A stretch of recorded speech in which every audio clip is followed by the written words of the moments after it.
नमस्कार दोस्तों, land loss के लेक्चर नंबर 11 में आप सभी का स्वागत है। आज के लेक्चर में हम लोग महाराष्ट्र लैंड रेवेन्यू कोड 1966 इसका सेक्शन 51 और सेक्शन 52 कवर करेंगे। लास्ट के लेक्चर में हमने सेक्शन 50 कवर किया था। इसके अंदर हमने देखा था एनक्रोचमेंट ऑन गवर्नमेंट लैंड ये कॉन्सेप्ट क्या है। इसका मतलब सरकारी ज़मीन पर अनधिकृत तरीके से किए जाने वाला अतिक्रमण। आज के लेक्चर में हम लोग देखेंगे कि इस अतिक्रमण को कानूनी तरीके से रेगुलराइज कैसे किया जाता है। शुरुआत करते हैं लेक्चर को। ये आपका कॉमन इंट्रोडक्शन रहना चाहिए आंसर के लिए। इस स्लाइड का आप लोग स्क्रीनशॉट ले लेना। लास्ट के लेक्चर में और उसके पहले के लेक्चर्स में मैंने उस कॉन्सेप्ट को डिटेल में एक्सप्लेन किया है। इसके बाद में एनक्रोचमेंट ऑन गवर्नमेंट लैंड, इसे मैंने लास्ट के लेक्चर में एक्सप्लेन किया है।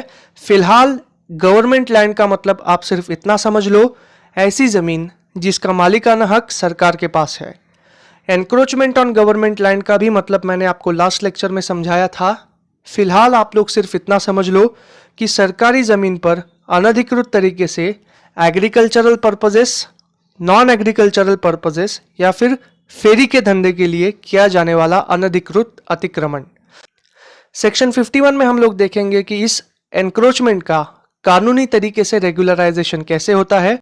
The collector may at his discretion regularize the encroachment and grant the land on the name of encroacher if the person making the encroachment is willing and able to pay a sum not less than 5 times or such amount as may be prescribed, whichever is higher than the value of the land so encroached upon, and to fix the assessment of land revenue not exceeding 5 times or such amount as may be prescribed, whichever is higher than the ordinary annual land revenue thereon.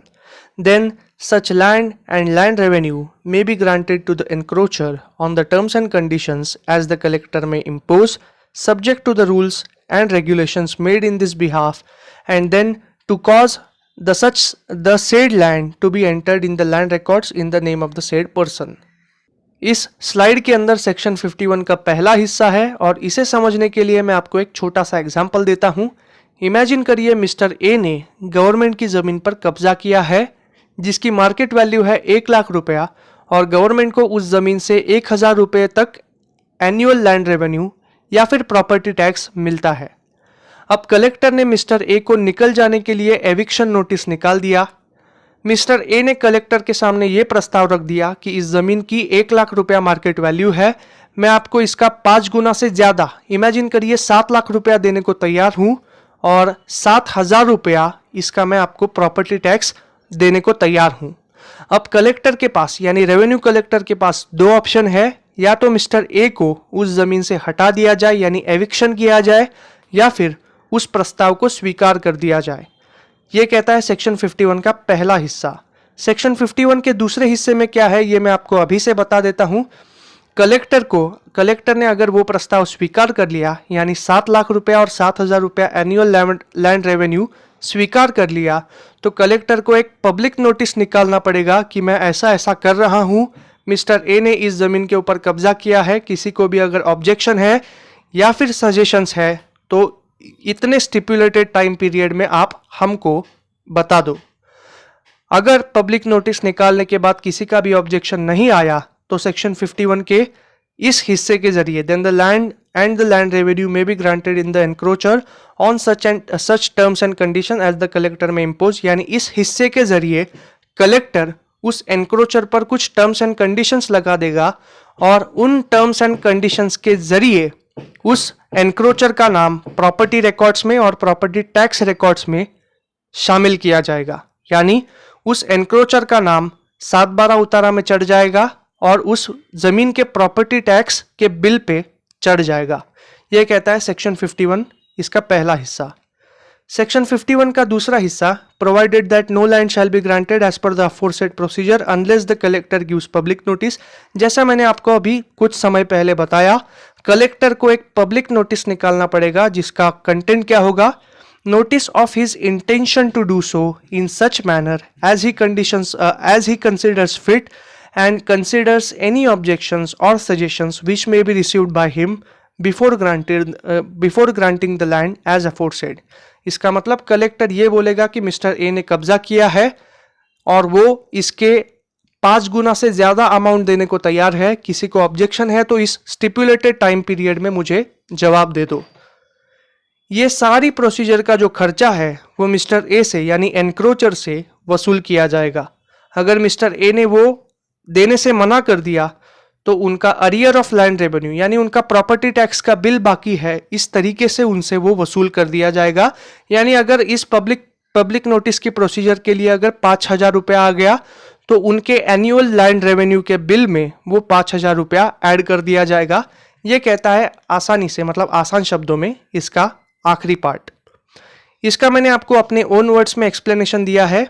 If the person encroaching the land is willing and able to pay not less than 5 times the assessment value of the land along with not less than 5 times of the annual land revenue, the expenses incurred by the government to give public notice, survey and other legal formalities, then the encroached government land can be regularized and can be listed on the encroacher's name in the land record।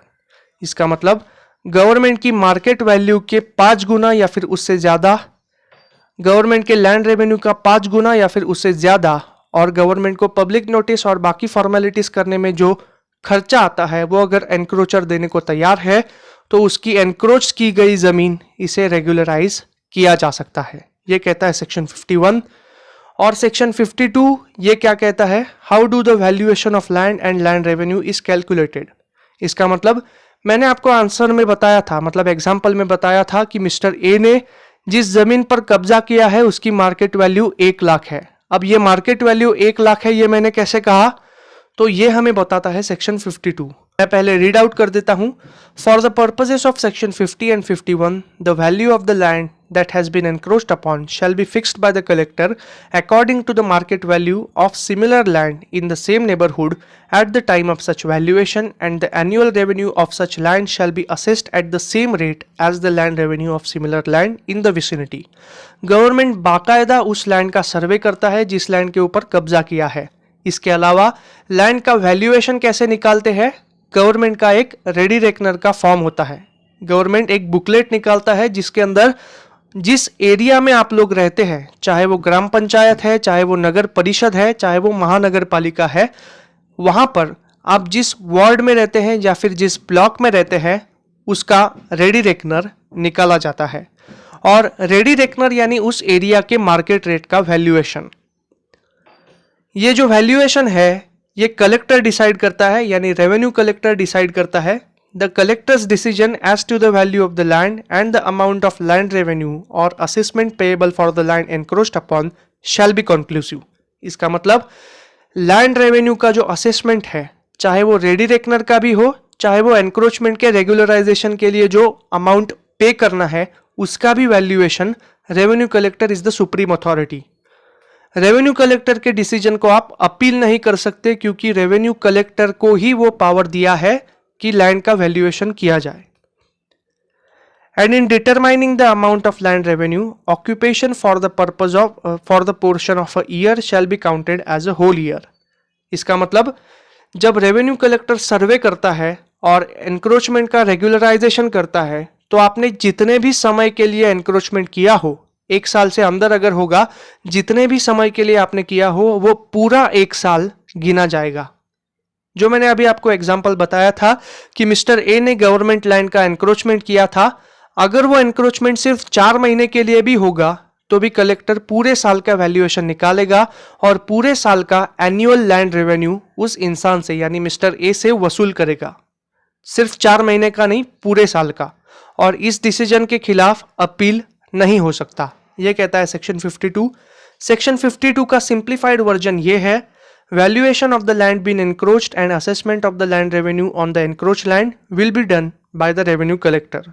The aforesaid valuation will be done on the basis of market value, market rate of the land in the same locality. इसके लिए ready reckoner काम आता है। The calculation of land revenue will also be done similar as per the land revenue in the similar locality. ये भी आपको ready reckoner के हिसाब से ही मिलेगा। Collector's decision in calculation of valuation of land, assessment of land revenue will be final and binding. It is not appealable. No matter whatever the period of encroachment is, it will be counted as 1 year. तो आशा करता हूं आपको section 50 और section 51, section 52 समझ में आए होंगे। ये था आज का lecture, regularisation of encroachment. Thank you so much. Please like, share and subscribe to my channel.